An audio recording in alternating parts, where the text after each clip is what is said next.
um texto maravilhoso, nada acontece por acaso. Eu abri aqui mentalizando nossa reunião, e olha só o que apareceu do Evangelho segundo o Espiritismo. Ó. Capítulo 14, honrar teu pai e tua mãe. Quem não quiser, não acredite, mas eu juro que eu não escolhi abrir nele, imagina. 8. Parentesco corporal e parentesco espiritual. Ah, que delícia. Ó, parentesco corporal e parentesco espiritual, Evangelho capítulo 14, item 8. Os laços de sangue não estabelecem necessariamente os laços espirituais. O corpo procede do corpo, mas o espírito não procede do espírito, porque este existia antes da formação do corpo. O pai não gera o espírito do filho, apenas lhe fornece o envoltório corporal, mas deve ajudar no seu desenvolvimento intelectual e moral para fazê-lo progredir.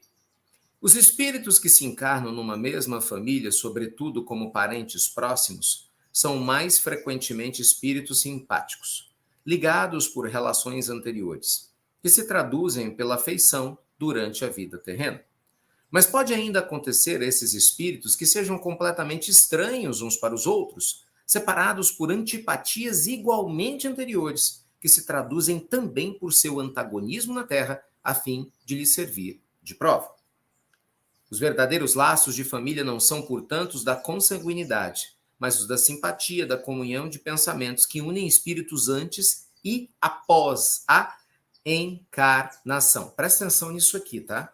Presta atenção que isso aqui tem tudo a ver com o estudo que nós fizemos ontem. Tudo com aquela fala do irmão. Está até aqui, ó, o livrinho que eu usei ontem do irmão José, capítulo 28, Suor e Tempo. Tudo a ver. Tudo a ver. Quem participou do tratamento à distância ontem. Olha só a conexão. Deixa eu pegar aqui, acabei me perdendo aqui. Aqui, isso mesmo. Ó. Os verdadeiros laços de família não são, portanto, os da consanguinidade, mas da simpatia e da comunhão de pensamentos. De onde se segue que dois seres nascidos de pais diferentes podem ser mais irmãos do espírito do que se fossem pelo sangue. Podem, pois, atrair-se, procurar-se e tornar-se amigos, enquanto dois irmãos consanguíneos podem se repelir, como vemos, infelizmente, né, todos os dias. Problema moral, vê só o espiritismo que poderia resolver pela pluralidade das existências. Uau!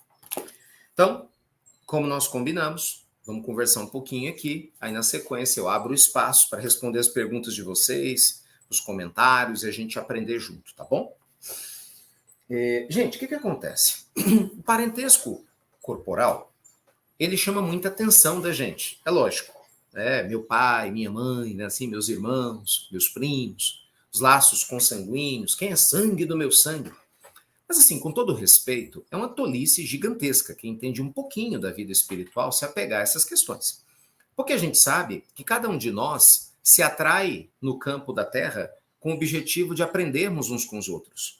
E que o verdadeiro amor, ele desconhece necessariamente a matéria. O que isso quer dizer? Não é porque eu tenho pessoas com meu sangue, abre aspas, que são pessoas que estão afins ao meu espírito. Tem nada a ver. Né? Você pode ter irmãos que não se dão bem, você tem pai que não suporta filho, filho que não suporta pai e mãe. Muito triste isso, né? Aliás, é por isso que estão encarnados na mesma família, para aprender a se amar. Eu falo que é um ninho, como é que é? Um ninho de gato lá, daí o povo lá brigando. Então, muitas vezes assim, ou uma ninhada, né, de qualquer espécie animal que começa a brigar uns com os outros, para a gente aprender a se amar. Não é? A fala do espírito de Emmanuel sobre a família é linda. A família é o cadinho reparador das nossas almas. É o buril, é o cisel para burilar os nossos espíritos, né? Aquele instrumento que o Urives usa para pegar o diamante bruto e né? Poli-lo para que ele possa brilhar bastante. Então, não raro, na nossa família, nós vamos atrair pessoas pela lei divina, pela encarnação, que nós não temos tanta afinidade. Entende? Por exemplo, você pode estar num casamento provacional. Aliás, a maioria dos relacionamentos afetivos são provacionais. Na Terra, no mundo de provas e expiações, infelizmente, é o que vigora. Então, assim, as pessoas se gostam, né? Não importa se a relação é heterossexual ou homossexual, não se trata disso. Os casais, muitas vezes, se gostam, mas a maioria ainda é em caráter provacional. O que é a prova? A lei divina une. Mas você vê que não é aquele amor leve, sereno, sábio, suave. Pelo contrário, não é à toa que a gente vê tanta briga, tanta discussão, tanta dificuldade uns com os outros, né?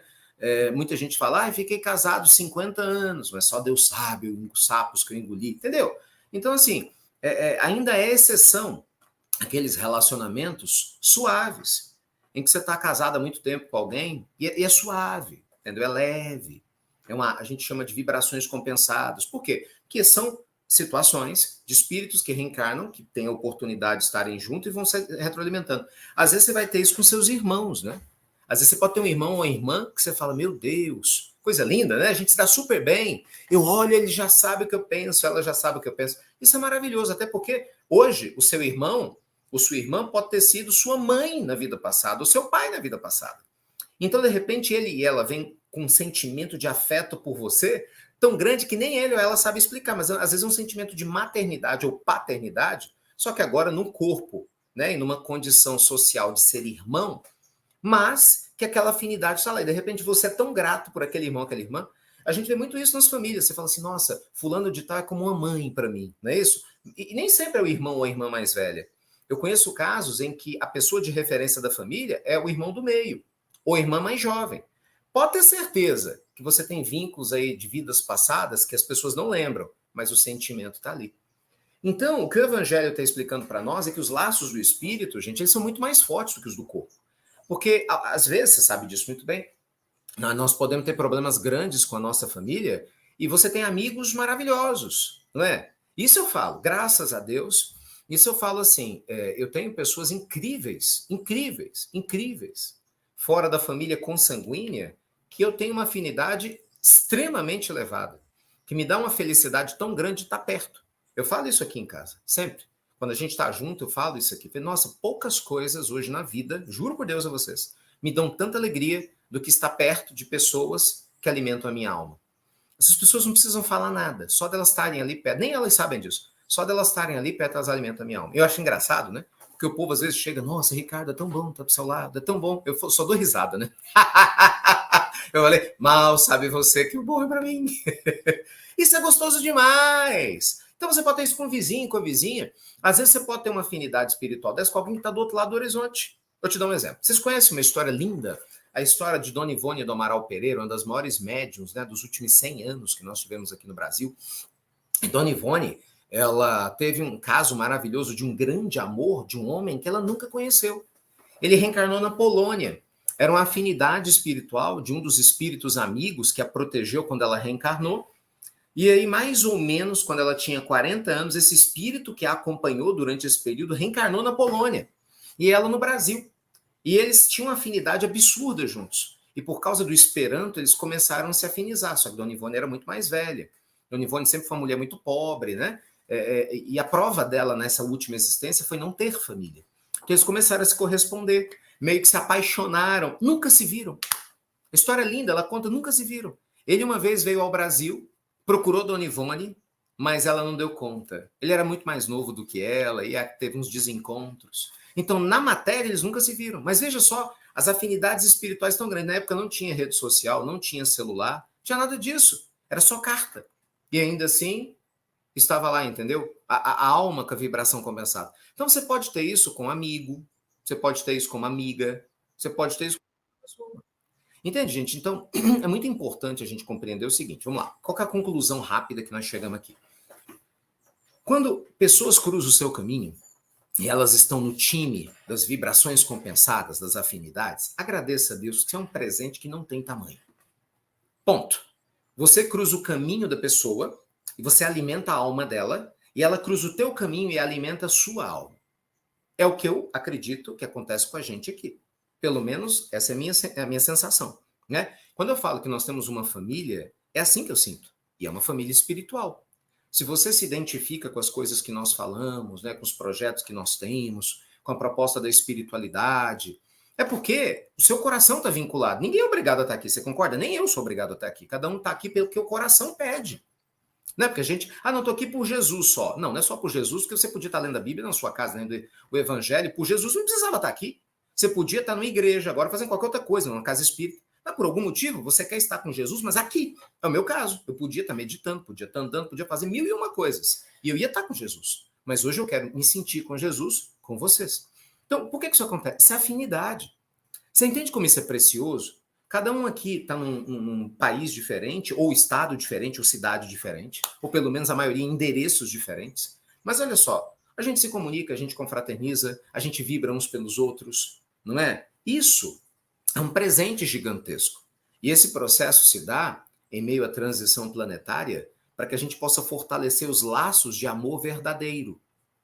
Percebe? Então eu sei que muitos de vocês têm problemas graves com a família de origem. Eu sei disso. Sabe? Problema com o marido, que é complicado, com a esposa, com o filho, que dá uma trabalheira danada, sabe? Com neto, neta, vizinho, vizinha. E de repente você vem se alimentar aqui, né? Ou vai se alimentar em outros grupos que você se sinta em paz. Então, veja bem, esses grupos de afinidade, Deus permite que eles existam para que a gente se alimente, para que a gente possa compartilhar esse amor com os grupos de falta de afinidade. Então, aqui eu me alimento com você, para que eu possa compartilhar esse amor com algum desafeto ou com alguém que eu não tenha tanta afinidade na minha família ou do lado de fora. A ideia não é você simplesmente virar as costas para aquele familiar difícil. Não. Sabe, mas fulano de tal não ajuda, Ricardo, Beltrano é difícil, eu sei. Mas esquece ele ou ela sobre esse aspecto.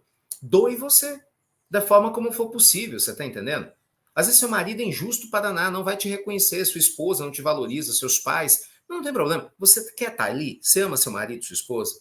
Né? Mesmo que doa, que sofra, mas você ama. Você ama seus filhos que são ingratos com você? Ore por eles. Seja luz no meio daquela ignorância toda. Lembra, Mohandas Karamchand Gandhi, nosso inesquecível Mahatma Gandhi, dizia: o amor de um é capaz de neutralizar o ódio de milhões. E Gandhi falava isso relembrando Jesus. E ele próprio, né? E ele próprio.